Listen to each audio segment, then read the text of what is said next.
Lo decíamos previo a la pausa, ¿no? Toda esta conmoción en Brasil con el aval del presidente Michel Temer a sobornos al quien era presidente de la Cámara de Diputados. Ha generado un escándalo en estas horas. Nos acompaña Gonzalo Leggini. Buenos días, ¿cómo estás? ¿Qué tal? Buenos días. ¿Cómo estás? Muy bien, bárbaro. Bueno, Gonzalo, una región convulsionada en Brasil, cuya moneda empezó en 3.08 en la mañana, con el escándalo subió a 3.20 y pico y cerró ya la jornada de ayer en el eje de los 3.40 y pico. La bolsa también cerró totalmente colapsada. Un panorama político que hoy en día es muy complejo en Brasil, ¿no? Sí, realmente ya el panorama político venía con una complejidad enorme desde hace un par de años. En primer lugar, el panorama económico también viene desde hace 2 o 3 años. Recuerden que Brasil no crece hace casi 4 años, con lo cual eso genera una complejidad desde el punto de vista económico. Y bueno, esta situación política yo creo que ha rebasado todo, ¿no? Nos muestra obviamente un sistema político en Brasil totalmente corroído, más que corrompido, ya claro. Está prácticamente, es un sistema que no tiene hoy una capacidad de funcionar porque no tiene el aval. Si ya el presidente Temer había tenido complicaciones a la hora del impeachment a Dilma Rousseff, hoy tenemos un gobierno que está totalmente devaluado, por llamar de alguna manera, para la población, y eso veremos en los próximos días qué sucede con los efectos en la opinión pública brasilera, ¿no? Que obviamente son negativos. El tema hasta dónde va a escalar eso, ¿no? La pregunta acá está en cuánto puede aguantar Temer, si renuncia o no renuncia, y en ese caso, ¿quién sería el sucesor, ¿no? Porque no aparece nadie claro que no esté ya enchastrado, por decirlo de alguna manera, dentro de todo este escándalo que hay en Brasil. Sí, a ver, acá hay muchas cosas. Primero, el perfil de Temer.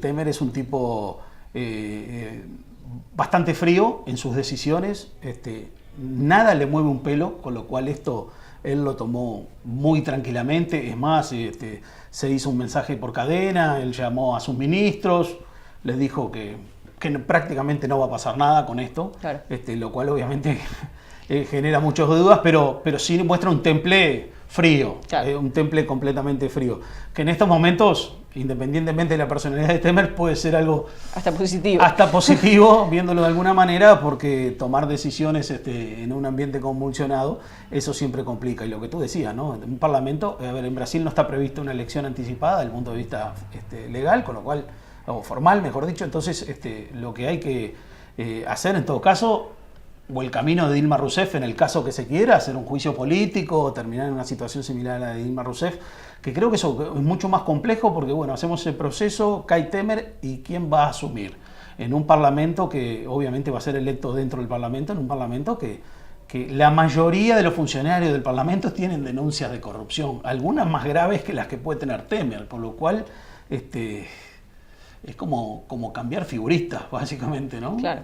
¿Y el escenario económico para Uruguay, cómo lo ves pensando en Brasil como el principal destino? Bueno, una moneda que lógicamente por una noticia así se devaluó, hay que ver qué recuperación tiene en los próximos días, la semana que viene, pero un escenario que a Uruguay también se le complica y a la región pensando en negociaciones Unión Europea-Mercosur, ¿no? Sí, a ver, acá el perjuicio que uno más puede ver es desde el punto de vista, en principio, hasta más político, ¿verdad?, que económico, ¿no? Hoy todo el mundo tiene un grado de susto por la devaluación del real, por el cierre de la bolsa, la caída de la bolsa. Esas cosas pasan y después a los días el agua se va acomodando, ¿no? Pasó cuando ganó Donald Trump, que obviamente como tenía un discurso que atacaba fuertemente a México. Recuerden, la madrugada que Donald Trump gana, el peso mexicano se devalúa 14%. Y si hoy vamos a ver el peso mexicano, claro, más o menos tiene el mismo valor que 2 o 3 días antes de que Trump ganara las elecciones. Con lo cual, siempre hay un impacto fuerte y después hay un reacomodamiento de piezas. Igualmente, Brasil es el segundo socio comercial del Uruguay, tenemos a China, tenemos a Brasil ahí. Para nosotros es importante que Brasil sea un país estable. Lamentablemente Brasil estaba en el camino de empezar a recuperar. Claro. Seguramente este fuera el primer año que lograra crecer después de 4 años. Esto realmente creo que retrasa todo.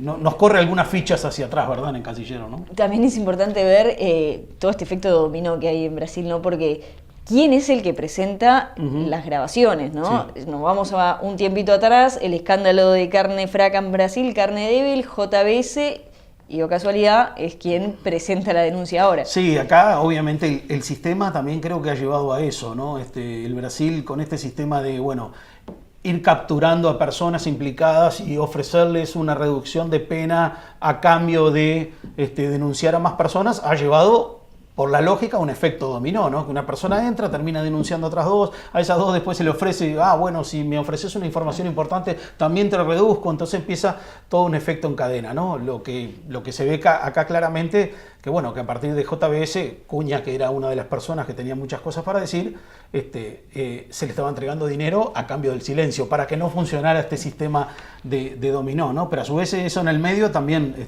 el tema de la carne en mal estado, que obviamente nos demuestra que había no falta de controles, sino había un esquema en el cual se recibían pagos. Es más, paralelamente a esto, también surge que en un momento JBS tiene problemas con el gas, con la entrega de gas por parte de Petrobras, y el presidente JBS va a hablar con el presidente Temer y le dice, estoy pagando muy caro el gas de Petrobras, y el presidente Temer le dice, habla con tal persona que te lo va a solucionar. Y obviamente después empezaron a surgir también unos pagos a esa persona en Petrobras. O sea, es una madeja de nunca parar, sí, realmente. Sí.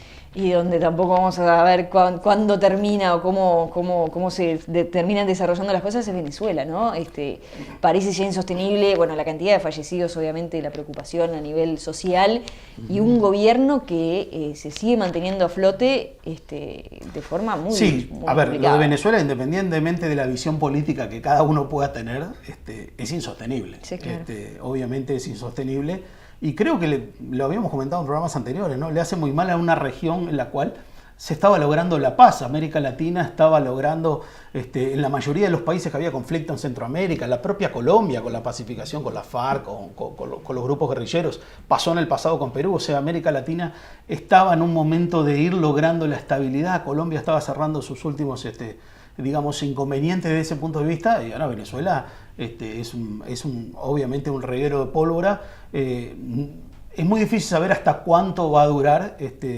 Yo creo que hay situaciones que complejizan todo. En un momento Venezuela tomó de Rusia la posibilidad de fabricar armas. Tiene las licencias para hacer las famosas AK-47, que son armas las cuales puestas en manos de civiles pueden generar una situación de complejidad.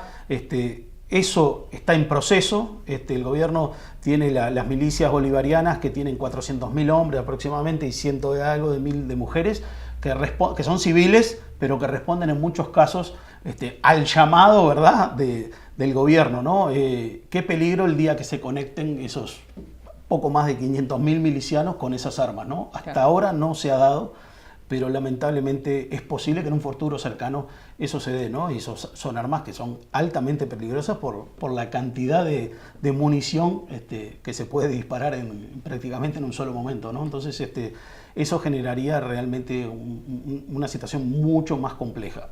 No hemos llegado todavía a eso, ojalá que no lleguemos. Ojalá que no. Gonzalo Leggini, muchísimas gracias. Gracias a usted. Nosotros vamos a una pausa. Tras la misma vamos a estar recibiendo nuevamente a Martín Olaverri desde China, analizando junto a Rafael Tardáguila lo que viene dejando esta feria CIAL allí en Shanghái. La pausa y ya volvemos.